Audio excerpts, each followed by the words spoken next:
رفیق راهیم در انتهای رنگیم. مصاحبه رو من عاشقشم. مصاحبه یعنی که با هم صحبت میکنیم و حرف میزنیم و به میزان سواد دو طرف اضافه میشه.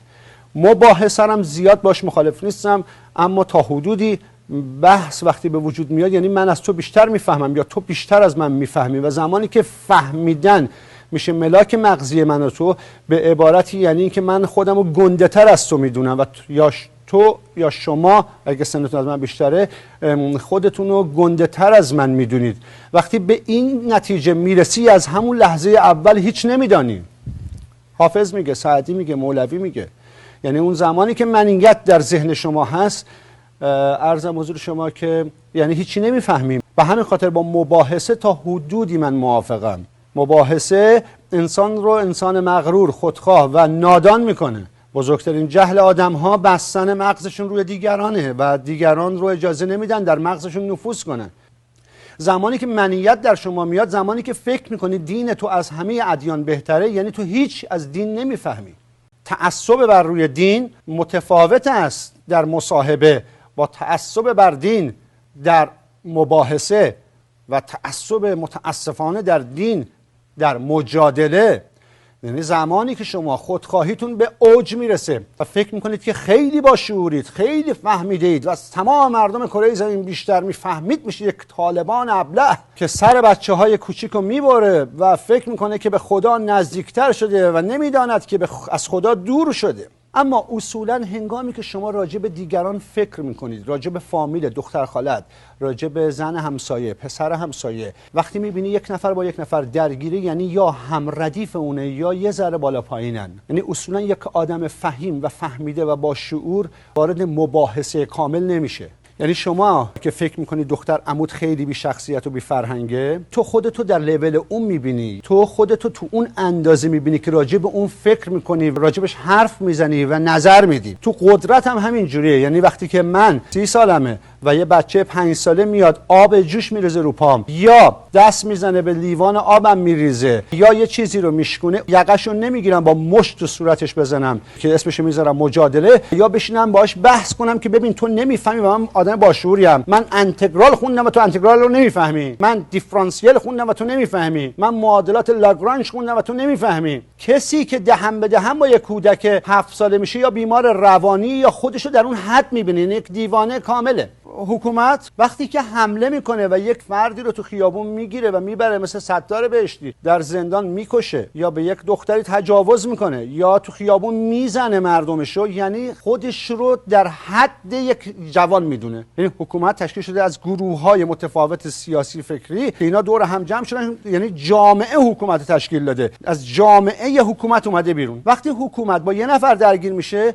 یعنی فهم حکومت در اندازه یه نفره، پس اصلا نمیتونه بر ما حکومت کنه. وقتی کسی رو میزنه یعنی ترسیده. کسی که چاقو میزنه تو شکم کسی میترسه. همین حرفا بیتیست: از کوزه برون تراود هر آنچه دروست، یا از کوزه همان برون تراود که دروست. من گوشی تلفن رو ور میدونم رو آنتن تلویزیون زنگ میزنم به یه نفر، فحشای رکیک خار مادر بهش میدم. یعنی زمانی که من به این نتیجه میرسم که توی خیابون دست به یقه بشم با کسی، یعنی اون در من وجود داره. خدا عین اینترنت میمونه. وقتی شما به اینترنت وصل میشی، هر آن چیزی رو که در جهان هستی درون اینترنت ریختن در اون هست. یعنی خدا اگر قرار باشه منو ببره جهنم و چیزی بکنه تو چشم، جهنم در خدا هست. ببین من الان به شما میگم که حسنی رو میشناسی که یه پاش فلجه و این گوشش کم میشنوه، بعد با تو فامیل بود، میگی نه، چون در تو نیست، این جزء فامیلای تو نیست، چون در درون مغزی شما نیست. به همین خاطر شما از نظر ذهنی میگی من اینو نمیشناسم. من به شما میگم هشگرد رو میشناسی، خیلی خوشمزه است، میگی من نمیشناسم، چون در شما نیست. اصلا مغزت خطور نمیکنه که از چه مواد غذایی ساخته شده. مثل اینکه به یه ایتالیایی بگیم قرمه سبزی رو میشناسی، میگه نه نمیشناسم. حتی به ذهنش خطور نمیکنه که قرمه سبزی چجوری درست میشه. پس وقتی یک ایرانی قرمه سبزی رو میشناسی، یعنی در فرهنگ و تفکر، در ذهن، در مغز، در بدن او قرمه سبزی وجود داره که در یک ایتالیایی یا در یک فرانسوی وجود نداره. پس اگر میبینید در کشوری مردمش در حال سختی کشیدن هستن یا زجر دارن میکشن، این در درون اون مردم وجود داره. مثلا الان در اعراب کشورهای عربی هم اینجوری هست، یعنی پادشاه رو به این نوعی وابسته به خدا میدونن، یعنی نه اینکه از طرف خدا میدونن، نه میگن خدا به ما دستور داده که به اولوالامر احترام بگذاریم، یعنی بر این باور هستن که پادشاه اونها خدای اوناست، برای همین رژیماشون عوض میشه، به سختی عوض میشه، یعنی اونها این باور رو دارن. در هندوستان هم همینطوری هست، یه سری چیزایی هست در هندوستان هم وجود داره. حالا شما فرض کنید که لپتاپ دارید، کامپیوتر هم دارید، بهترین جنس اپل دارید، مامانتون هم اپل داره، هر دو خونه دارید، هر دو رو مبل بسیار گران قیمت ترین مبل جهان نشست، اسکایپ هم داره، یعنی هم شما اسکایپ و یا اوور حالا هر چیزی که میتونه با هم تلفنی حرف زد یا میشه با هم تصویر همدیگه رو دید. اگر تو کامپیوتر من این وجود داشته باشه و در کامپیوتر شما هم این وجود داشته باشه، یعنی کامپیوتر باشه، خونه باشه، من باشم، مادرم باشه، رأس ساعت 12 با هم آماده باشیم، همه چیز سر جاش، فقط کافیه که شما اینترنت نداشته باشید، نمیتونیم با هم حرف بزنیم. یعنی وسایلش هستا. اینجا پیغمبری به نام اینترنت یا موجودی به نام اینترنت برای ما ظاهر میشه. شما یاهو داری، حالا فرض کنید، یعنی اینترنت، یعنی خدا رو داری، فرض کنید خدا یاهوه، یاهو رو داری، کامپیوتر داری، همه چی داری، همه سیستما رو داری، نفر مقابلت هم داره. برای ارتباط برقرار کردن با نفر مقابل و چت کردن به یه پیغمبری به نام یاهو مسنجر، یعنی پیغمبری به نام یاهو، بعد دانلود کنی بذاری، وارد اون بشی، بتونی با هم حرف بزنی. این دشمن لازمه یک انسان. میلیاردها چیز در درون من وجود داره. میخوایم به این نتیجه برسیم که بدن انسان شبیه تمام جهان هستیه. یعنی من میخوام توی این برنامه بگم که بدن من جهان هستی، خدا تو منه، شیطان تو منه، جهنم تو منه، بهشت تو منه، پیامبران تو منن و بزرگتر از اینها یعنی دی ایکسش منم. وقتی بزرگتر میشه جهان هستی. یه کره خر علف میخوره، علف سبز میشه، آب میاد، باد میاد، بارون میاد. خب این علف رو میخوره چی میشه؟ به یک انرژی تبدیل میشه که این بار رو ور میداره میذاریم رو پشتش و این بار رو برای ما حمل میکنه. یه شیر چیکار میکنه؟ شیر غذا میخوره که انرژی این غذا جذب بدنش بشه، بتونه حرکت کنه، بره یه حیوانی رو بگیره، یه آهویی رو بگیره، دوباره بخوره، دوباره با زن بچه‌ش باز یه کارایی بشه و یه چیزایی، و دوباره بچه دار بشه و دوباره بچه‌ش بزرگ میشه و همین سیکل همینطور ادامه داره. من با موجودات جهان یه تفاوتی دارم. هر آن چیزی رو که من میخورم فکر میشه. ما به حلال حرام کاری نداریم، ولی پس ملاکه که من چی میخورم. هر آن چیزی که در جهان هستی میاد در دهن من، بدن من اینو به دو چیز تبدیل میکنه. یک، تبدیل میکنه به این که من حرکت کنم، انرژی داشته باشم، قدرت داشته باشم، همون کاری که شیره میکنه، خره میکنه، گاوه میکنه رو انجام. عجایب جهان هستی اینه که از همین علف سبزی که من میخورم، علاوه بر اینکه جسم من حرکت میکنه، مغز حرکت میکنه، قلب حرکت میکنه، همه اینا، بدن، دست، پا، فکرم به من میده. این تفاوت بین من و تمام موجودات هستی. یعنی من فکر میکنم. حالا ممکنه شما بگید خب به اون کره خرم فکر میکنه، اگه کره خر خیلی فکر کنه که دیگه بار اینقدر نمیبره. نه، اینقدر فکر نمیکنه. اون زندگیش همونه. اون دیکتاتوری به نام حسینی روش سوار شده، میزنه تو سرش، میگه از یه بار اونجا بار پیاده کن. خیلی باهوشای مثلا توی جهان هستی که گوسفند باشه، قشنگ آب میدیم پیش خودش، تو جوینش چی میگه به من غذا میده حسینی، ببین جای خوابمو درست میکنه، این نوکر منه. تو ذهنش بدبخت تا لحظه مرگ گوسفند فکر کنه که من نوکرشم. میگه این چقدر احمق این حسین، واسه من خونه درست کرده، غذا میده، خوراک میده، آب میده. گرگ به من حمله کنه، حمله میکنه، میکشه گرگو. گوسفند توی طویله به بغلیش دقیقاً همین جمله رو حسینی میگه. اوج فکرش این احمق که فکر میکنه که من نوکر اونم. تا تا لحظه مرگش. وقتی سرشو میبرم و میخوام بخورم، تازه متوجه میشه ای بابا من پروارش کردم برای این تاریخ. پس تمام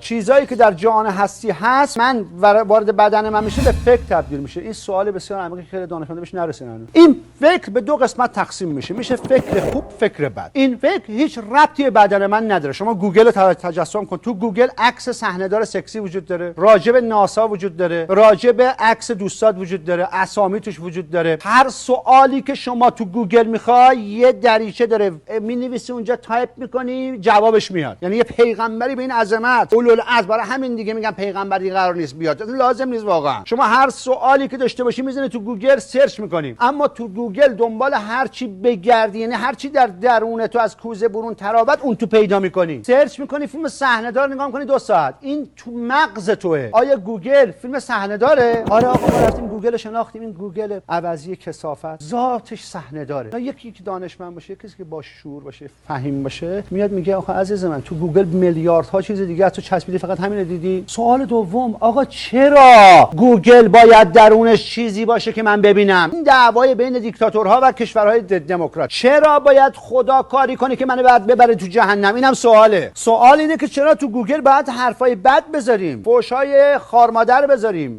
فیلمای خیلی بد و مستهجن بذاریم، شیطان پرستی توش بذاریم؟ منی که مسلمانم چرا باید یهودیم مطالبش توی گوگل باشه؟ تو منی که یهودیم چرا باید درویشم مطالبش تو گوگل باشه؟ دموکراسی گوگل یعنی خدا چرا منو آفریده که بعد بکنه تو جهنم؟ چون من دارم میرم تو جهنم، اصلا اون کاری نداره به من. خدا یه گوگل کامله که من وقتی واردش میشم فکر میکنم چجوری تو کریزک این کارو بکنم. این ربطی به خدا نداره. اینو عرفا توضیح میدم. میگه سنگ که سنگینه میره ته آب تو اقیانوس، پر میاد روی آب، این ذات اون پر و ذات اون سنگ. پس گوگل اینجا مقصر نیست. شما نمیتونید در فضای دموکراسی بیای بپرسی آقای گوگل چرا این فیلم مسجد همه رو پاک؟ گوگل میگه نه آقا یه عده‌ای منو دوست دارن. پس در گوگل شیطان هم هست. موجود کثافتی به نام شیطان در خود گوگل هست. گوگل میخواد به تو چی بفهمونه؟ میخواد بگه حسینی یاد بگیر، منو آفریده شدم، من هستم، میلیاردها داده تو من، بیا و در اون تاریخ چیزی رو در من کشف کن که در توست. ببین از کجا آمدی، آمدنت بهر چه بود، به کجا میروی آخر ننمایی وطنم. گوگل داره اینو به من تو یاد. اگر گوگل منفیا رو حذف کنه خوراکش غلط. گوگل متشکل شده از 7 میلیارد جمعیت کره زمین با 7 میلیارد سلیقه، افکار متفاوت، موسیقی رپ گوش میکنن، من حالت تهوع بهم دست میده، تو عاشقش. موسیقی سنتی میذارن، من حالت تهوع بهم دست میده، تو عاشقش. کشف خدا گوگله. گوگل کشف کن، خدا رو کشف میکنید. هر آن چیزی رو که من میخورم به من فکر میده. از این فکر میتونم مسیر درست انتخاب کنم یا میتونم مثل حیوانات باشم. برای همین سعدی میگه رسد آدمی به جایی که به جز خدا نبیند. سکیوریتی هم گذاشتن تو گوگل. اینطوری هم نیست که تو هر کاری بخوای تو گوگل بکنی. نمیتونی بری بانک فلانی ببینی کدش چیه. هر کی رو اسرار حق آموختن مهر کردن و دهانش دوختن. خدا رو گوگل رو فقط اونایی که برنامه ریختن، برنامه‌ریزی کردن میتونن از بین ببرن یا تغییرش بدن. و این دلیل به ربطی به خدا نداره. الان حکومت ما مثلا ظلم توشه. ما سرچ کردیم تو گوگل جهانی حکومتمون این باشه. چجوری سرچ کردیم؟ اولین نفر رو کشتن سکوت کردیم. رفتیم تو گوگل هری پاتر 1 2 3 10ش هم میاد همین دو میرا میخرن. همون موقع که داره هری پاتر رو میخرن، هری پاتر 10 که داره میمیره تو ایران تو زندان اوین، هری پاتر 10 رو اصلا کاری نرن، دورم فراموش میکنن. این سرچ من و توئه. آیا در گوگل میشه فیلم مستهجن از بین برد؟ آیا این بسیجی که دختر تو خیابون میشه زد میشه از بین برد؟ تو گوگل نمیشه. اون باید باشه، اون لازمه طبیعت، اون لازمه جهان هستیه. اون داره به من فهم یاد میده. اگه اون نبود من الان اینجا بیرون از کشور نبودم که، مجبور نبودم این حرفا رو بزنم که. دو گزینه بیشتر میتونستم داشته باشم. دو گزینه، گریز گزیر. سعدی میگه یا فرار کن یا چاره کن، برگردی تو ایران. اون کشور ما همین ماییم. ببین بعدا من غذا میخورم یه چیزی هم ازش خارج میشه دیگه، میرم دستشویی چیزی هم خارج میشه از من. اون چیزی که از من خارج میشه عضو من نیست، اون مثل ظالم میمونه. ولی بدن من باید همش وارد بشه. گلوبولای سفید یه چیز میگیرن، کلیه یه چیز میگیره، تصمیه میکنه، سیستمو درست میکنه، زائد میده سطر آشغال. یه زمانی ما به محمد میخندیدیم. الان خیلی اصلا اینجا دیگه الان تو همین برنامه‌های تلویزیونی نگاه کنی آره پیغمبری وجود نداره. خب من اصلا بر این باور نیستم. 1000 دفعه هم گفتم، با اینکه احترام برای کمونیستا قائلم ولی بسیار بر این باورم که خدا وجود داره و همه ادیان درستن. یه زمانی میگفتن توی غار حرا جبرئیل اومد، محمد بغل کرد، بعد قرآن رفت توش. الان فلش مموری یه چیز انقدی میکنیم تو این کامپیوتر اینجا 5000 کتاب میریزم تو این کامپیوتر در از کمتر از 10 ثانیه. حالا اگه سرعت خیلی بالا باشه که همون میزنی میره. حالا یه قرآن مثلا حالا 500 صفحه 1000 صفحه چیزی نیست. این فلش مموری جبرئیل در غار حرا ظاهر شد، فلش مموری کرد تو پیغمبر، قرآن رفت توش. بر موسی ظاهر شد، فلش مموری کرد تو موسی رفت چه کارا نکرد. دیگه سال 2012 این چیزا فکر کردن خیلی مسخره است به نظرم. جهان هستی شبیه بدن من و شماست. کره زمین شبیه بدن من و شماست. کشور من و تو هم همینجوری. شما نمیتونی به خدا بگی چرا الان حکومت ما دیکتاتوریه، زن و بچه رو میزنن میکشن. شما آفریده شدی که در شرایط موجود در کشور درست بیاندیشی. یعنی غذایی که امشب داری آقای کارمند، آقای حسینی، آقای اداره برق، آقای اداره گاز، آقای این غذا رو شما امشب داری میخوری، این برنامه نگاه کردی، شامتو داری میخوری. این شامی که میخوری برای اینکه فردا فکر کنی. این شامو میخوری برای نیست که فردا دوباره بشینی که یه چیزی بخوری. حالا این فکرت به چی میرسونه شما رو؟ این میشه نتیجه شما. اون اون شمایی. آلت F4. حالا قدیما میگفتیم. من این دکمه رو میزنم اینجا، یه دونه فشار میدم تو کامپیوتر، میگه آقا شاتدان کنم حضرت اسرائیل. تو همین کامپیوتر اسرائیل وجود داره. پس معلومه وقتی خدا انسان رو آفرید ویروسی در من نهاد به نام اسرائیل تو من هست از اول. دزوکسیریبونوکلیک، اون کاری که پدر مادرم داشتن انجام میدادن من متولد شدم، تو اون ویروسی به نام اسرائیل در تاریخش گذاشته شده. رأس ثانیه و رأس تاریخ من آلت F4 میکنه، من خاموش میکنه، من شاتدان میکنه. کجا دنبال اسرائیلی؟ وحی توسط یاهو مسنجر جبرائیل به من داده میشه، میگه اینو دانلود کن حرف بزن با ننت. پی ارز دیگه، اون کجا من کجا، همدیگر میبینیم، به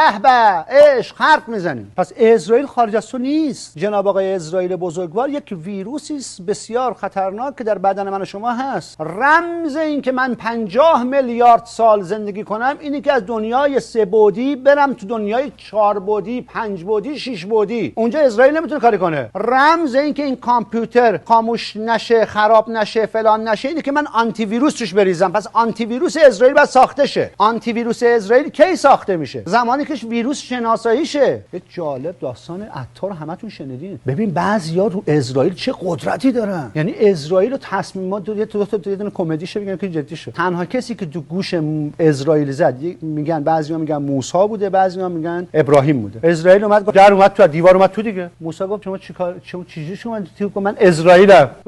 شما اسرائیل اون چیکار؟ گفت جونتو بگیرم. محکم گذاشت تو گوشش. اسرائیل گوشش گرفت گفت چی میزنی؟ من خدا به من گفته اجازه بگیرم بیام تو بکشمت. گفت مگه جون منو تو دادی که تو میخوای بگیری؟ بفهم بیرون بابا. بعضیا منسوب میکنن به ابراهیم که بیشترم به ابراهیم ممکنه باشه، یا موسی بزنم به موسی. مگه تو جون منو دادی آقای اسرائیل که میخوای جون منو بگیری؟ حالا عطار نیشابوری توی عطاری داشته، پیرمرد عارف اومد مثلا $94 داشت، یه دونه اتکلون برداشت $98. واقعا خیلی قشنگ، دستتون درد نکنه. $98 بعد میداد، $94 داد. عطار داداش گفت بیا عزیزم. گفت چیه؟ گفت $4 بعد بدی. گفت من نداشتم، بیشتر پول خورد نداشتم ببر. گفت نه ما اینجا پول خورد اینا نیست، $4 بعد بدی. کلا $4 سودش. رو کرد به عطار گفتش که ببین $4 خیلی مثلا واسط مهمه. من تو این فکرم که آقای عطار بعدن شد شیخ عطار. آقای عطار من تو این فکرم که شما چجوری میمیری با این همه پول و فلان، این همه $4 نمیگذاری. تو باید خوشحال شی از این که این عطر میاد تو صورت من، میاد اینجا، من فشار میدم، جذب بدن من میشه، من بوی خوب میدم. تو باید از این خوشحال شی که یک انسان میره امروز خانومش، نامزدش، دوست دخترش، پسرش بغلش میکنه میگه چه بوی خوبی. تو از این باید حال کنی. بدبخت ابله این عطر رو آفریدی که به من بدی که لیاقت داشته باشه که من بزنم اینجام. من انسان کاملم دیگه، من آدم گنده ایم. خیلی گوسفندا باید آرزوشون باشه که من بخورمشون، خیلی سیبا باید آرزوشون باشه که من بخورمشون، چون سیب و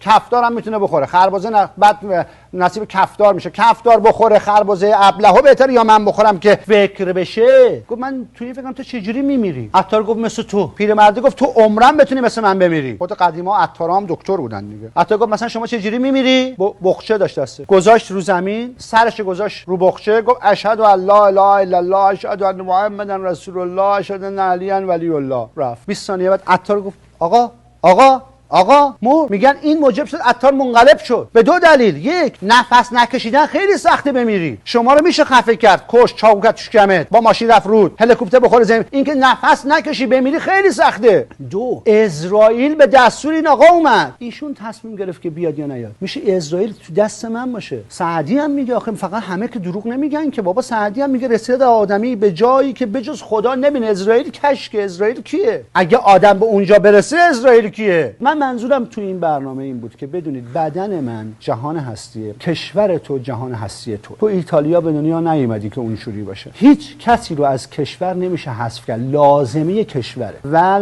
لیاقت ما. من لیاقت دارم قرمه سبزی میخورم، من لیاقت دارم پهن میخورم. حالا هی دکترا بیان، دوستان بیان آقا پهن نخور. من دوست دارم چیکار کنم؟ بعضی خانوما دیدی وی آر میکنن، خاک میخورن، یه چیزایی میخورن که اصلا من تو بیداری هم نمیخوریم، نمیتونیم بخوریم. اون وی آر داره دیگه. ما این وی آر رو داریم الان تو کشورمون، کارش هم نمیتونیم. پس نتیجه گرفتیم تو این برنامه که هر کسی هر چی میخوره به فکر تبدیل میشه. فرق من با موجودات دیگه در اینه و این فکر موجب میشه که من شعورم و مغزم تکون میخوره برای اینکه ببینم از کجا آمدم، از آمدنم بهر چه بود، به کجا میروم آخر نه نمایی وطنم. نتیجه گرفتیم که در تمام کشورهای دیکتاتوری یا در تمام جاها هر کسی در هر جای زندگی میکنه محیط اون جامعه دست خودشه. نباید بشینه گریه کنه خدایا ما تصفیه مثلا تو کلیه نمیخوایم، چون چیزی نمیخوایم از خودمون خارج کنیم. خدایا خدایا ما باد نمیخوایم از ما خارج شه. خدا اینجوری میزنه تو دهنت حسینی، میگه آقا این صفرا بلغم، این 4 عنصری که در بدن تو ما آفریدم، باد حتما باید خارج شه. قانونه. ببخشید خودت نمیخوام بی‌ادبی، میخوام توضیح کامل بدم. حالا اگه کسی ازش یه بادی مثلا خارج بشه، نباید بزنیمش تو دهنش، باید ببینیم بیماریش چیه. یه سری چیزایی وجود داره که مرضش رو باید کشف کنیم. هر چی در جهان هستی است لازمه جهان هستی است و به میزان به فهم من و شما کمک میکنه. نباید خواهش کنیم خدا یا در گوگل فیلم مستهجن نزار. ما باید خودمون رو تربیت کنیم که آن چیزی رو در گوگل سرچ کنیم که به فهم ما اضافه. متشکرم که برنامه رو نگاه کردید. من کمکان حسینی هستم. متشکرم که این برنامه رو نگاه کردید. اگر کلماتی از دهنم خارج شد یا بی احترامی نباشه، حمله بر بی احترامی نباشه، عذرخواهی منو پیش از خواب برخیز، بیداری نزدیک است. از خواب برخیز، بیداری نزدیک است. هوشیار باش.